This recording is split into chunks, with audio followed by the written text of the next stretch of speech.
তোমার তার সাথে কথা বলার দরকার নেই, তার সাথে দেখা করার দরকার নেই। বহুদিন হয়ে গেছে হয়তো তোমাদের সাথে কথা নেই, দেখা নেই, কিন্তু বন্ধু কথা না বলে দেখা না করেও তুমি তাকে মেসেজ পাঠাতে পারো। তো সেটাকেই বলে টেলিপ্যাথি মেসেজ, যেটা মাইন্ড টু মাইন্ড। তো আজকে আমি তোমাদের এই টেলিপ্যাথি মেসেজ কিভাবে পাঠাবে, কিভাবে পাঠালে 24 ঘন্টার মধ্যে তার থেকে তুমি রেসপন্স পাবে, সেই ব্যাপারেই ভিডিওতে কিছু কথা শেয়ার করব। তো নমস্কার বন্ধুরা, স্বাগত জানাই আমার এই জাদুই দুনিয়াতে, যেখানে তুমি শুধুমাত্র হ্যাপিনেস, শুধুমাত্র খুশি, পজিটিভ পজিটিভ আর পজিটিভ। তোমরা আমার প্রিয় ভিউয়ার্স, তোমরা আমার প্রিয় সাবস্ক্রাইবার, তোমরা পৃথিবীর যে কোনো প্রান্তেই থাকো না কেন, তোমরা সুস্থ আছো, তোমরা হ্যাপি আছো, এবং সবথেকে বড় কথা তোমরা পজিটিভ আছো। আর যারা আজ আমার চ্যানেলে নতুন, কিংবা যারা এখনও পর্যন্ত আমার চ্যানেলটি সাবস্ক্রাইব করে দাওনি, তারা অবশ্যই চ্যানেলটি সাবস্ক্রাইব করে দেবে এবং আমাদের এই সুন্দর পরিবারের সাথে যুক্ত হয়ে যাবে। আর যদি ভিডিওটি ভালো লাগে তাহলে কিন্তু অবশ্যই একটা থামস আপ চাই। প্রচুর প্রচুর কমেন্ট করো এবং প্রচুর প্রচুর শেয়ার করো। তো চলো বন্ধু ভিডিওতে যাই। দেখো, আজকাল প্রচুর টেলিপ্যাথি মেসেজ নিয়ে অনেক কথা হয়, অনেকে এটা নিয়ে কাজ করে। আমি পার্সোনালি প্রচুর টেলিপ্যাথি মেসেজ পাঠিয়েছি এবং প্রচুর সাকসেসও হয়েছি। আমার অনেক ক্লায়েন্ট আছে যাদেরকে আমি টেলিপ্যাথি করতে বলি, তো টেলিপ্যাথি করে তারা এতটাই সাকসেস হয়েছে যা তোমরা কল্পনাই করতে পারবে না। আমি এর আগেও মেডিটেশন, টেলিপ্যাথি মেডিটেশন নিয়ে ভিডিও দিয়েছিলাম, সেখানে যদি তোমরা যাও সেই ভিডিওতে এত সাকসেস স্টোরি, তোমরা গিয়ে কমেন্টগুলো দেখলেই বুঝতে পারবে যে প্রচুর মানুষ তাদের প্রিয় মানুষের কাছ থেকে কল পেয়েছে। আবার কিছু মানুষ আছে যারা পায়নি, কিন্তু তার পার্সেন্টেজ অনেক কম। ম্যাক্সিমাম মানুষই তাদের প্রিয় মানুষের কাছ থেকে কল পেয়েছে। তো আজকে যেটা বলবো যে তোমাদের পাঠানোর কিছু ট্রিক্স থাকে, কিভাবে পাঠাবে। দেখো, প্রথমত টেলিপ্যাথি ব্যাপারটা কি একটু বলি, যে টেলিপ্যাথি মেসেজ হচ্ছে মাইন্ড টু মাইন্ড। তোমার যে সাবকনসিয়াস মাইন্ড, সেই সাবকনসিয়াস মাইন্ড থেকে তুমি কোনো পার্টিকুলার মেসেজ, ধরে নাও কল মি কি মেসেজ মি, এরকম একটা মেসেজ তুমি তোমার সেই প্রিয় মানুষ, সামনের মানুষের কাছে তুমি সেন্ড করতে পারো মাইন্ড টু মাইন্ড। এবার এখানে কথা হচ্ছে যে তুমি কি সব মানুষকেই করতে পারো। দেখো, এখানে বুঝতে হবে, তুমি যদি মনে করো যে তুমি কোনো সেলিব্রিটিকে পাঠাবে, তাহলে কিন্তু সেটা সম্ভব নয়। তার কারণ তুমি যাকে টেলিপ্যাথি করছো তার সাথে কোনো না কোনোভাবে এনার্জেটিক কানেকশান তোমাদের দুজনের মধ্যে থাকতে হবে।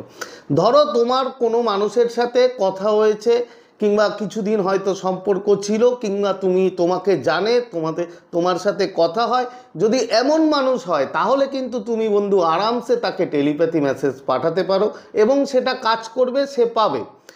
এবার যদি তার কোনো মানুষের সাথে তোমার কোনো দিন কথা হয়নি, দেখা হয়নি, তোমাকে চেনে না, তাহলে যদি তুমি তাকে পাঠাও সেটা কিন্তু কাজ করবে না। হ্যাঁ, এনার্জি তার কাছে যাবে কিন্তু সে বুঝতে পারবে না। তো এটা গেল প্রথম ক্রাইটেরিয়া, যেটা তোমাকে জানতে হবে যে মানুষটাকে তুমি পাঠাচ্ছ সেই মানুষটা তোমার সাথে অলরেডি পরিচিত এবং তোমার সাথে হয়তো একটা সময় সম্পর্ক ছিল।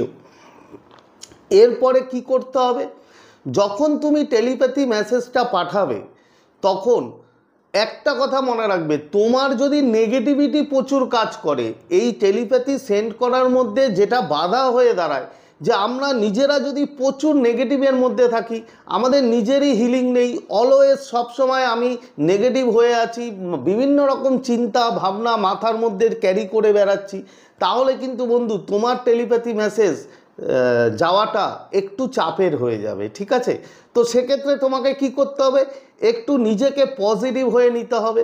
এবং সবথেকে যেটা আমি সবসময় বলি, তোমরা জানো যে এই মেসেজ পাঠাবার আগে একটু মেডিটেশন করে নেবে।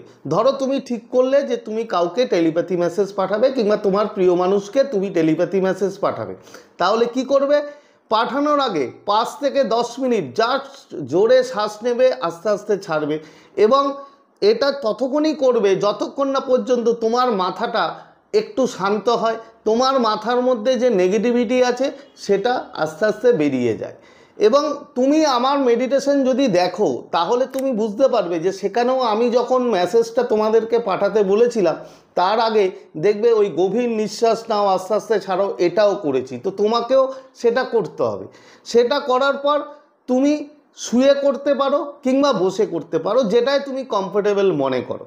এবার তুমি শুয়ে পড়লে, শুয়ে পড়ে তুমি এই গভীর শ্বাস তুমি ছাড়ছো, আস্তে আস্তে নিচ্ছ এবং ছাড়ছো।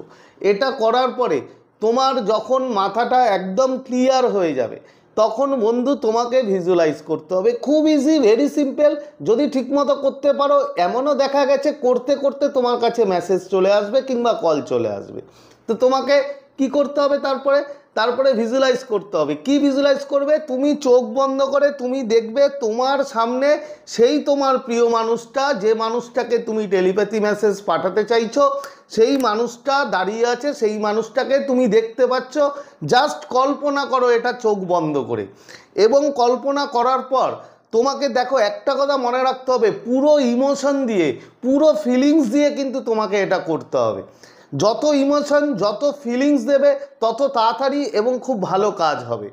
এরপরে তুমি ভিজুয়ালাইজ করার পর তুমি চিন্তা করবে তোমার সাবকনসিয়াস মাইন্ড থেকে তুমি মেসেজ লিখছো। তোমার সাবকনসিয়াস মাইন্ড থেকে তুমি মেসেজ লিখছো, তুমি যেটা চাও, যে কল মি কিংবা মেসেজ মি, যেটা তুমি পার্টিকুলার সেটা ওকে চিন্তা করছো, ওকে ভিজুয়ালাইজ করছো, কল্পনা করছো। পুরো নিজের ইমোশন দিয়ে কল্পনা করলে এবং মানে ওকে কল্পনা করার সাথে সাথে তোমার যে ভালোবাসা, তোমার যে ওর প্রতি যে কতটা ভালোবাসা, সেই ইমোশন, সেই ফিলিংসটা নিজের মধ্যে আনবে। এনে তাকে মেসেজ করবে যে তুমি লিখছো যে কল মি ইয়া মেসেজ মি, যেটা তোমার ইচ্ছা, তুমি যেটা চাও। হয়ে গেল। এটা করার পর তুমি ভিজুয়ালাইজ করবে যে তোমার ব্রেন থেকে, তোমার সাবকনসিয়াস মাইন্ড থেকে সেই মেসেজটা একটা এনার্জি। দেখো বন্ধু, আমরা যাই সেন্ড করি সব হচ্ছে এনার্জি। এই এনার্জি যে লেখাটা, এটা একটা এনার্জি। এটা আস্তে আস্তে যাচ্ছে তোমার সামনে থাকা সেই প্রিয় মানুষটি, তার সাবকনসিয়াসের মাইন্ডের মধ্যে সেই তোমার মেসেজ, সেটা বন্ধু চলে গেল। এই রকমভাবে ভিজুয়ালাইজ করবে। ভিজুয়ালাইজ করার পর ওর সঙ্গে একটু পজিটিভ কথা বলবে, মানে কল্পনার মধ্যেই কথা পজিটিভ ভাইবে কথা বলবে, তাকে ভালোবাসবে। এবং তোমার যে মেসেজ, সেই মেসেজটা তুমি দেখছো তোমার সাবকনসিয়াস থেকে আস্তে আস্তে সেই প্রিয় মানুষটার সাবকনসিয়াসে গিয়ে সেটা স্টোর হলো। এবং তুমি যখন পাঠানো এটা শেষ হয়ে গেল, তুমি ভেবে নিয়েছো, তুমি কল্পনা করে নিয়েছো যে তোমার মেসেজ তার সাবকনসিয়াসে চলে গেছে। তুমি এবার এটাকে লেট ইট গো করে দাও। মানে তোমার হয়ে গেল, তুমি মেসেজ পাঠিয়ে দিয়েছো, তুমি এটা নিয়ে আর ভাববে না। এবার যদি তুমি সারাদিন ওই মোবাইল নিয়ে দেখো যে কই মেসেজ করলো না তো, কই কখন কল করবে, কখন মেসেজ করবে, এই ডেসপারেট যদি হও বন্ধু, তাহলে কিন্তু সেটা তোমার কাজ হওয়াটা খুব মুশকিল। জাস্ট লেট ইট গো করো, একদম ভুলে যাও। দেখবে যদি ঠিকমতো আমি যেভাবে বললাম করতে পারো, 24 ঘন্টার মধ্যে বন্ধু সেই মানুষটি তোমায় কল কিংবা মেসেজ করবে। আশা করি তোমরা বুঝতে পেরেছো।